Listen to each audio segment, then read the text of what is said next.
ओ पंडिताइन, कहाँ हो तुम? अरे यहाँ दर्द के मारे जान निकल रही है। क्या कर रही हो तुम पंडिताइन? ओह भगवान, पंडिताइन जल्दी करो। अरे आ तो रही हूँ भाई। क्यों इतना हल्ला कर रहे हैं आप? अरे कहाँ थी तुम? दवाई डाल के कड़वा तेल गरम कर रही थी।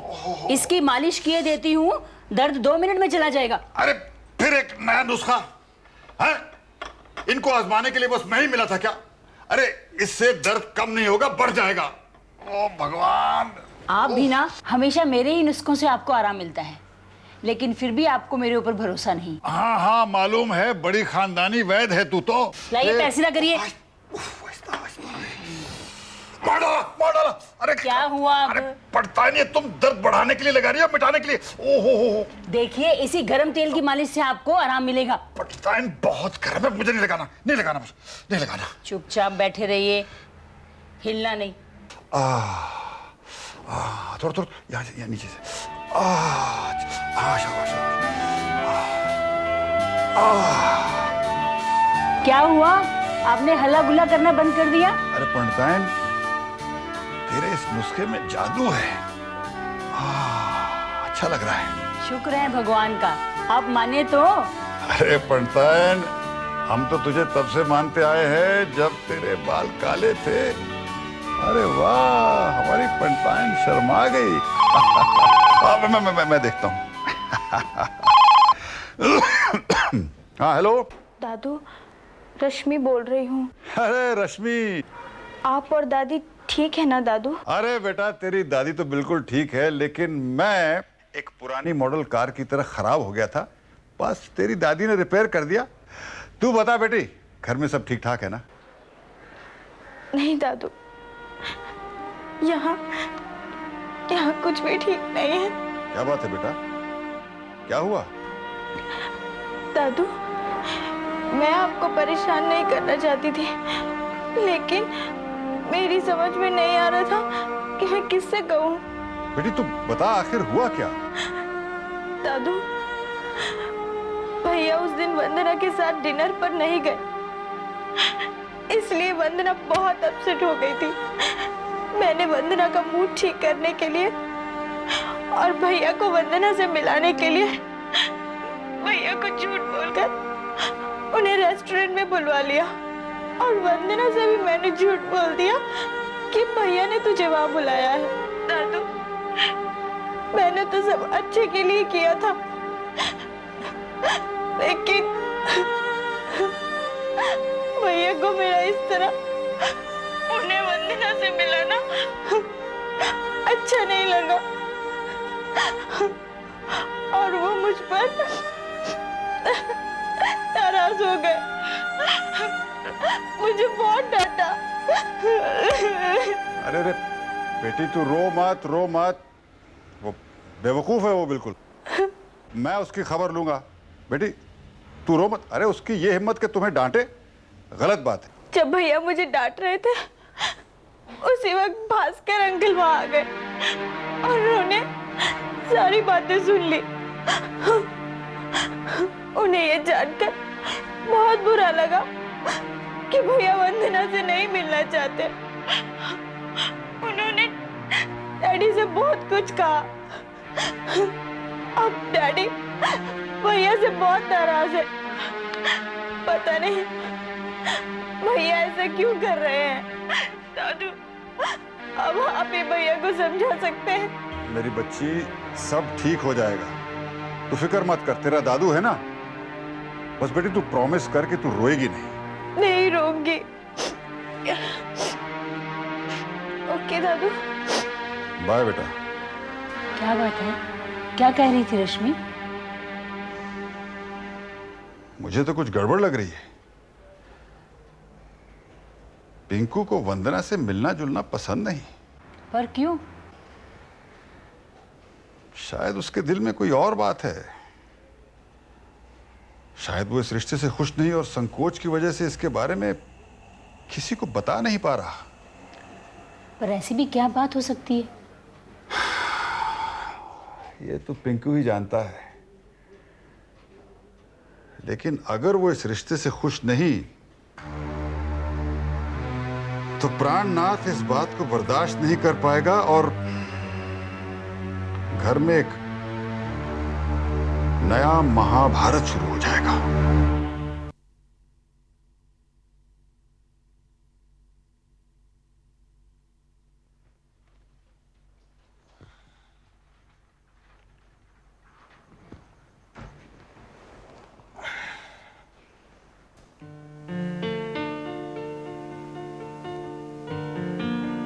रश्मि,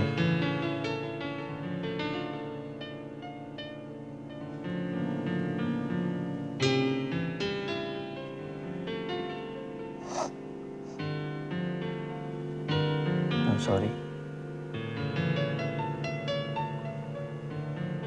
I'm really sorry.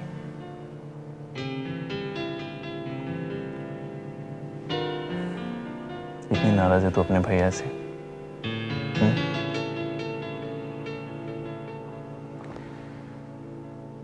इससे पहले तो तू मुझसे इतनी नाराज कभी नहीं थी।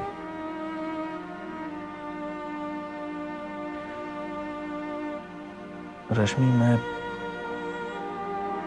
मैं मानता हूं मुझे तुझे इस तरह डांटना नहीं चाहिए था, पर तूने जो किया वो मुझे वाकई अच्छा नहीं लगा, इसीलिए मुझे गुस्सा आया।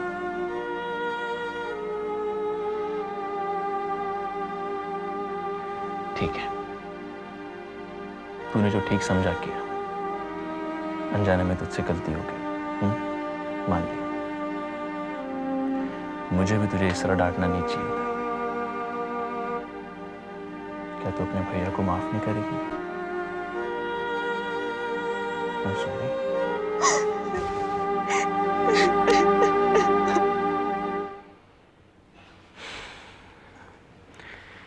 क्या सोचा था, क्या हो गया। लड़की जब जवान हो जाती है तो एक अच्छा घर परिवार, एक अच्छा लड़का देखकर उसका रिश्ता तय कर देना हर माँ बाप का सपना होता है। हमें लगा था हमारा सपना भी पूरा हो गया, अपनी जिम्मेदारियों से मुक्त हो गए। मालती, जब तुमने पहली बार मुझे इस बात का एहसास कराया था कि वंदना बड़ी हो गई है और हमें उसके लिए लड़का देखना चाहिए, तब मेरा मन चिंताओं और आशंकाओं से भर गया था कि कहीं हम वंदना का हाथ किसी गलत लड़के या गलत घर में ना दे दें। लेकिन जब उसकी पंकज के साथ रिश्ते की बात चली तो मेरी सारी चिंताएं मिट गई। मैं निश्चिंत हो गया कि हमारी वंदना को इससे अच्छा लड़का और खानदान नहीं मिल सकता। लेकिन आज मुझे लग रहा है कि शायद मैं गलत था। मम्मा, पापा।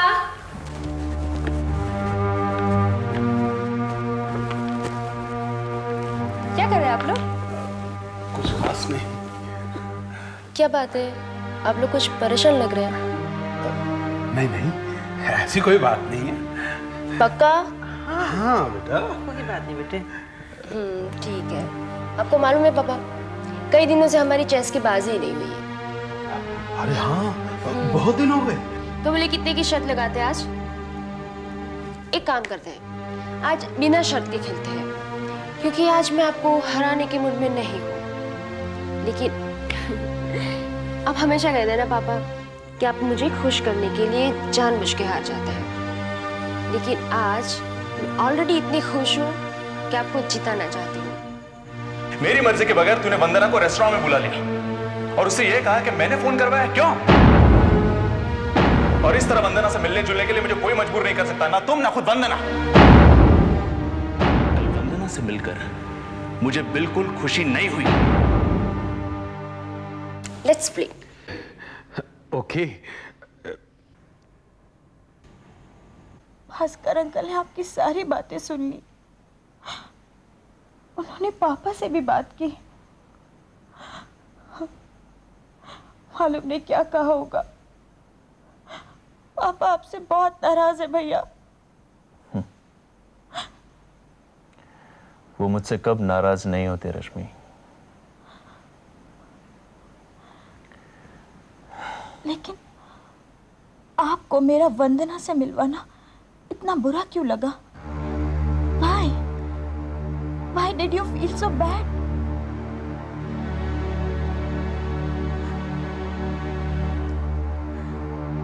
भैया, आप हमेशा इसी तरह खामोश क्यों रह जाते हैं? अपनी बात बताते क्यों नहीं? आखिर आप चाहते क्या हैं? मतलब समझने की कोशिश कीजिए भैया। इस तरह आप सबकी नजरों में बुरे बन रहे हैं, सबकी फीलिंग्स को हर्ट कर रहे हैं, किसी और का नहीं। कम से कम वंदना के बारे में तो सोचिए। रश्मि,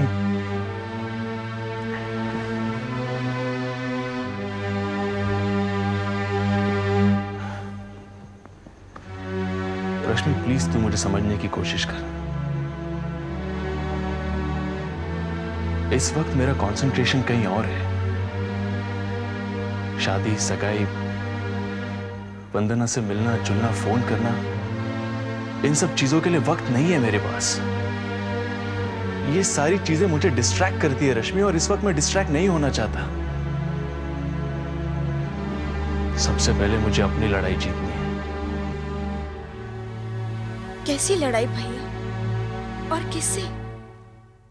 अपने आप से। रश्मि, मैं किसी के फीलिंग्स को हर्ट नहीं करना चाहता, लेकिन अब मैं अपने आप को, अपनी पसंद नापसंद को किसी के लिए नहीं बदल सकता, किसी कीमत पर नहीं। भैया, क्या वंदना आपकी पसंद नहीं?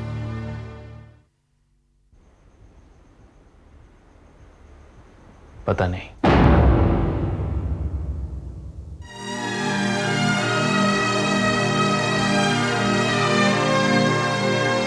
ये मेरा पासपोर्ट और दूसरे डॉक्यूमेंट्स जो आपको चाहिए थे। Good, right. आपसे जो कहा जाए आप बड़ी सिंसियरिटी के साथ करती हैं। I like it, I like the way. तारीफ करने का कोई भी मौका नहीं छोड़ते आप। अरे जो तारीफ के काबिल है, अगर उसकी तारीफ ना की जाए, मेरी नजर में तो ये बेईमानी है। फिर तो मुझे भी आपकी तारीफ में कुछ कहना चाहिए।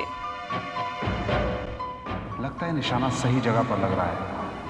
बस इसी तरह ये मेरे इशारे समझती जाए और मैं इसके, तो मेरी लाइफ बन जाएगी।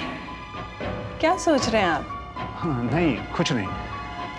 आप जब सामने हो तो किसी और चीज के बारे में कैसे सोच सकते हैं? अरे हाँ, ये कॉन्ट्रैक्ट के पेपर्स हैं, अच्छी तरह से पढ़ लीजिए और साइन कर दीजिए।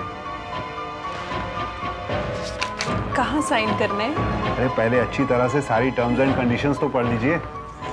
मुझे आप पर पूरा भरोसा है। ओह, दैट्स ग्रेट। एक्चुअली ये पेपर्स आपका वीजा निकालने के काम आने वाले हैं।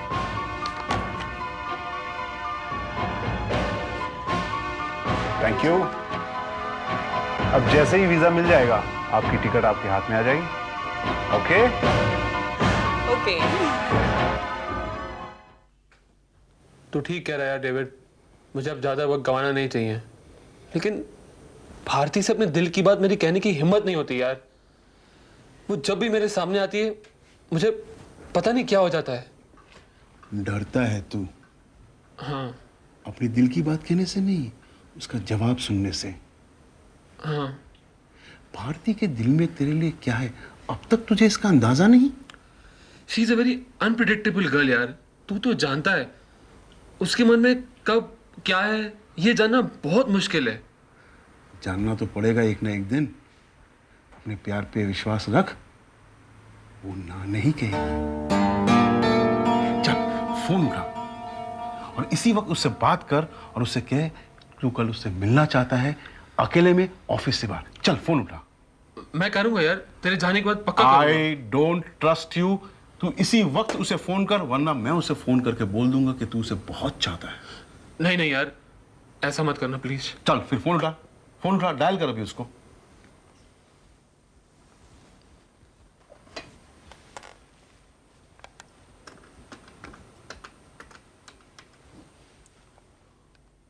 चल फिर फोन उठा, डायल कर अभी उसको।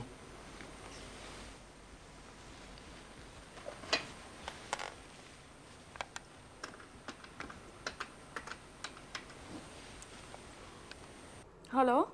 हेलो, हाँ भारती, मैं रजत बोल रहा हूँ। तुम सुन रही हो ना? हाँ मैं सुन रही हूँ, लेकिन मैं भारती। तुम आ रही हो कल ऑफिस? एक्सक्यूज मी, मैं भारती। अच्छा ठीक है, मैं तुमसे कल ऑफिस में बात कर लूंगा। मैं नीलू बोल रही हूँ, भारती घर पर नहीं है। क्या? भारती घर पर नहीं है? जी नहीं। ओ, आई एम सॉरी। कब तक लौटेंगी भारती? पता नहीं कब तक लौटेगी, बताकर नहीं गई। क्या आपका मैसेज देना है कि वो कल आपसे ऑफिस में मिले? No thanks, no message. क्या हुआ? पता नहीं यार, वो घर पर नहीं है। पता नहीं कहाँ इतनी रात तक होगी वो। Don't mind mister Mirchandani. I am sorry Naren, लेकिन आपने मुझे अपने बिजनेस के बारे में कुछ ठीक से नहीं बताया। क्यों, आपको कोई शक है क्या? नहीं, ऐसी कोई बात नहीं है। But do you know something Bharti? What? मुझे इस बात की बड़ी हैरानी है कि तुम कंप्यूटर्स के फील्ड में हो। मतलब? अरे मतलब ये कि कंप्यूटर्स के साथ साथ तुम मॉडलिंग क्यों नहीं ट्राई करती? What? I mean it, you can become a super model. आप मजाक कर रहे हैं। तुम ब्यूटी और ब्रेन का कमाल का कॉम्बिनेशन हो। I admire you. मैं दिल से कह रही हूँ कि आप मुझे पहले ऐसे इंसान मिले जिन्होंने जिंदगी में मुझे पहचाना है, मेरे टैलेंट को समझा है। क्या मैं वाकई मॉडलिंग भी कर सकती हूँ? अरे तुम बहुत कुछ कर सकती हो भारती, बस तुम देखती जाओ, मैं तुम्हारी दुनिया बदल दूंगा।